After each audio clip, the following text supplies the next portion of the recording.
What up, my fellow YouTubers? This is your boy, your man, your YouTuber, Jack McCarthy. And coming at you with another reaction video. This is Mr. Nightmare's latest release of 3 Chilling True Blizzard Stories, Volume 2. Hopefully, they're pretty scary. Speaking of blizzards, my town is supposed to be getting a huge snowstorm coming tomorrow around the afternoon. So, better be prepared for that. All right. Before I begin, remember, like, subscribe, check out Mr. Nightmare, check out my channel, check out my other reaction videos. The ones I reacted to was Jason Mother, a parody from the Merkins, and another Mr. Nightmare video. So make sure you check those out as well. All right, let me just make some adjustments, and there we go. Without further ado, let the reaction to the 3 Chilling True Blizzard Stories Volume 2 begin. Wow, nice opening. Todd Parkson, Charles Masters, Chuck C. Story uno. It was almost a decade ago. I was in the Adirondack Mountains for a hiking and skiing trip. I rented an Airbnb cabin for the week, kind of nestled in its own private section of woods. Perfect for skiers and hikers. Sweet. Though there was news of an incoming blizzard all of a sudden one day that week. I wasn't just going to cut my trip 3 days short though, and I already paid for it. I think it was a Friday, I don't remember. But I woke up that morning to knocks at the front door of my cabin. That's weird. I looked out the window in my bedroom, and I was greeted with nothing but white sheets of snow covering everything, with heavy snow still piling on. I looked to the front door, and there was this woman in a parka who looked rather distressed.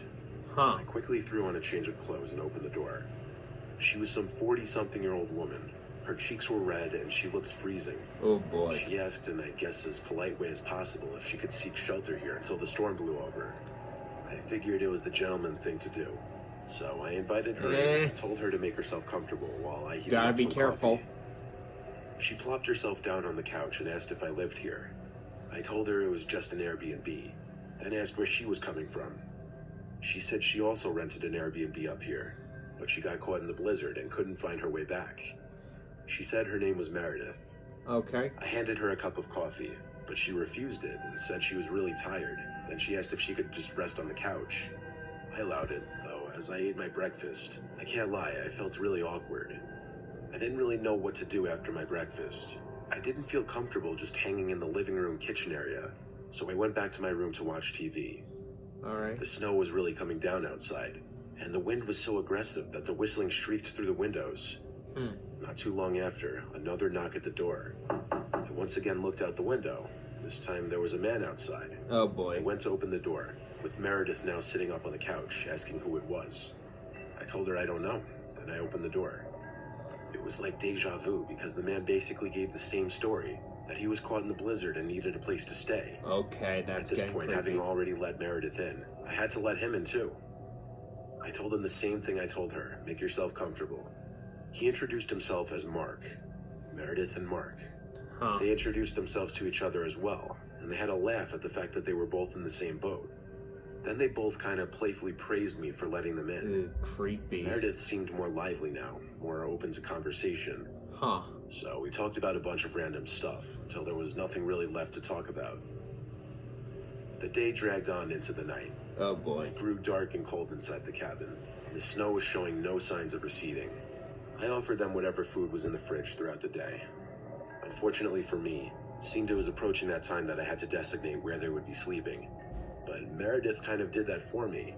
She asked if I would allow the two of them to stay here for the night. I had to say yes. Oh boy. So they both slept on the couches. I slept in my room, of course. Yeah. I fell asleep rather easily, with the knowledge that my belongings were under my bed and couldn't be easily stolen by these two strangers. As long as the door was locked. I'm usually a heavy sleeper, but this night I woke up to a loud thump. I sat up. The door to my bedroom was open, and the sound of the outside wind was incredibly loud. I discovered the front door to the cabin was open too, and neither Meredith nor Mark were on the couch. I went out to the porch for a second, just to look into the woods. And?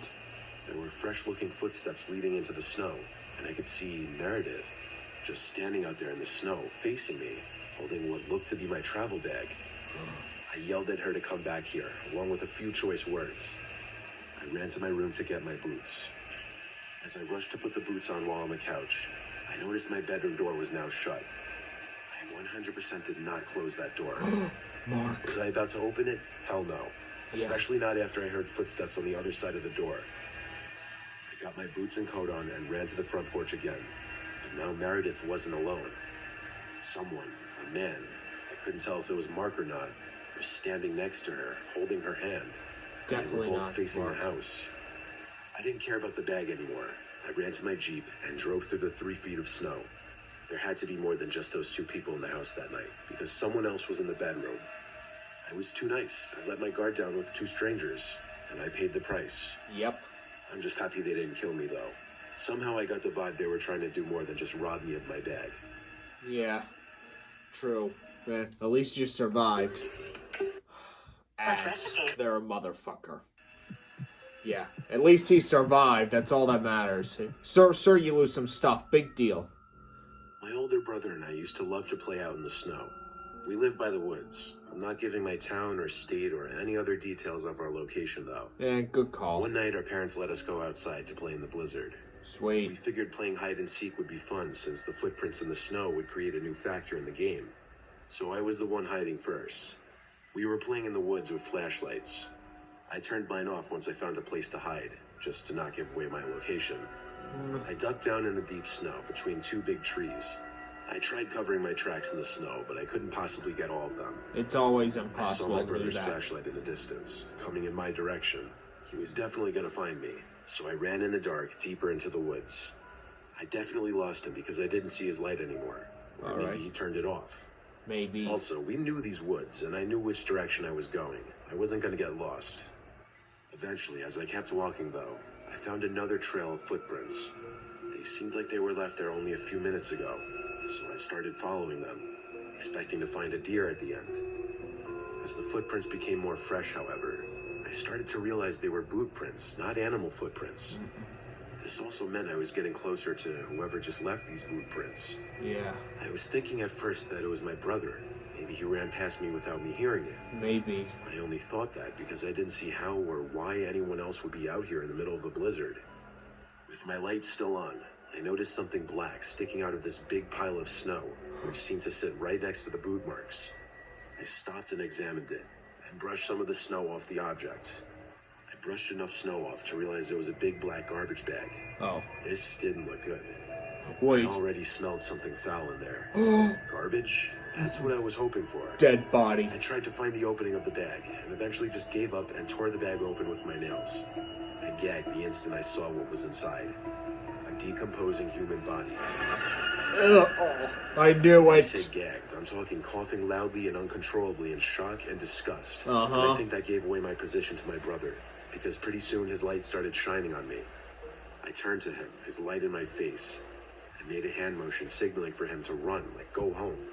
Rightfully so, he was confused and kept approaching me. Yeah. So I ran to him and told him to turn off his flashlight. I pointed at the bag and whispered what was inside. He didn't believe me, even after I begged him to just go home with me. He went to the bag to see for himself. He did. When he saw I wasn't lying, he put his hand over his mouth. As the older brother, he started guiding me and nudging me back to the house, trying not to make a sound. Good call. As we moved, we kept looking back, thinking we heard footsteps in the snow behind us. We moved faster every The time. killer was close He had to by. keep the flashlight on, otherwise it would be pitch black. Then, I think at the same time, we both looked back after hearing a footstep again, and saw about 50 feet away or so, there was someone standing there, right in the light of my brother's flashlight, watching. From there, we ran all the way back home. Yep. The man yelled something at us, but neither of us could make out what he said. We got back to the house 2 minutes later and told our parents, who called the police to report the dead body. Yep. The police came and asked us a bunch of questions, and they sent out a search team based on our description of the location. They didn't make us go back out there. The search turned up no results, but they resumed the next day in the daylight, which was when we were asked for assistance in retracing our steps. Meh. We did the best we could, but the body was never found. It wouldn't be much of a surprise if whoever was out there moved the body after realizing there were 2 witnesses. Yep. We were literally just little kids when this happened, and we were still being followed by possibly the person who hid that body there to begin with. The killer. I still wonder if we just narrowly escaped with our lives. Yeah. So far, that one and the second story. Ads. Well, I said it before and I said it again. They're a motherfucker. For so far, the first and the second story was pretty scary because you were escaping with your lives. It started on the night of the first snowstorm of the year. I was off the next day for work, so I was just relaxing in my bed watching a movie, drinking hot cocoa. All of a sudden, something hit my window that nearly gave me a heart attack. Snowball. I looked at my window and saw the fresh mark of a snowball having just splattered over the glass. I opened the window to look outside, and I heard a kid's laughter. Well, that answered that. Yeah. I closed the window again, and my attention shifted back to the movie. Not too long before a second pow at the window, followed by the kid's laughter. This time I ignored it. I knew that by giving the kid a reaction, they would keep going. Apparently that worked, because no more snowballs were thrown at my window that night. For now. The next night, though, it happened again. This time while I was asleep. I woke up to a much louder and more ferocious bang at the window from a snowball. I opened the window and took a look outside. Though it wasn't snowing anymore, I still couldn't see too far out onto the lawn. Though I did hear the laughing of the kid again. It was a boy's laughter. It sounded like a 10-year-old. I yelled something out the window at him. I think it was a threat, but nothing too serious to be directed at a child. It didn't happen again that night. The next day, a lot of the snow had melted, but most of the ground was still covered in a white sheet. After turning off my light in my room, I lay awake, anticipating and dreading the sound of a snowball hitting the glass that would once again make me jump out of my skin. And just like clockwork, it happened. That goddamn kid was back. I was ready this time. I jumped out of bed and looked out the window. This time, I saw just for maybe half a second the back of a kid running away into the darkness. I threw on my shoes and coat and ran outside to find him. I found where his footsteps started at my window, and I followed them. I ran as fast as I could, trying to catch up to him. His footprints led me down a grass field until I reached a road. The footprints stopped at a big sycamore tree. Wrapped around it were 2 white bands of flowers. There was also a wooden cross planted in front of the tree. It was a memorial for a fatal car crash here. I double and then triple checked to see if the footsteps went any other direction, but they mysteriously stopped right there. I walked back home and went to bed, a bit disturbed. The next day I did some research and inquired with some locals, and I found out a mother and her son died in a car crash running into that tree. When I learned this, I got goosebumps, but I didn't want to find out how old the son was. I couldn't bring myself to do it. God forbid the son was around 10 years old. I'd forever be haunted by this, even more so than I already am. The next night, I thought I heard a child's laughter outside my window, but it may have just been my imagination running wild. Maybe. I had to take sleeping pills for a whole month, just so that I wouldn't be awake terrified all night. I'm pretty sure that child was exactly the same one that died. It was the ghost. But if it's a ghost, how could it throw snowballs? Makes no sense. That guy probably should have just put security cameras around the house. It would have made a lot more sense. But who can blame him, right? Alright, so far I got goosebumps from that one about the ghost child. I know it wasn't technically like a life, like escaping with your life kind of thing, like the first and the second story, but still, the ghost of a child throwing the snowballs and leading right to the memorial service where he and the mother died. Yep, there it is, there's the goosebumps. Yeah, so far, third story is my scariest. Maybe not to all of you, but definitely to me. I'm just gonna say that.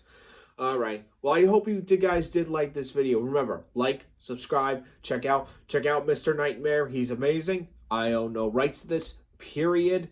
And remember, always be tuned for more videos like this. I still have time to do some more now that my semester's over for now. Alright. Meantime, Jack McCarthy here, signing off. El Bioe.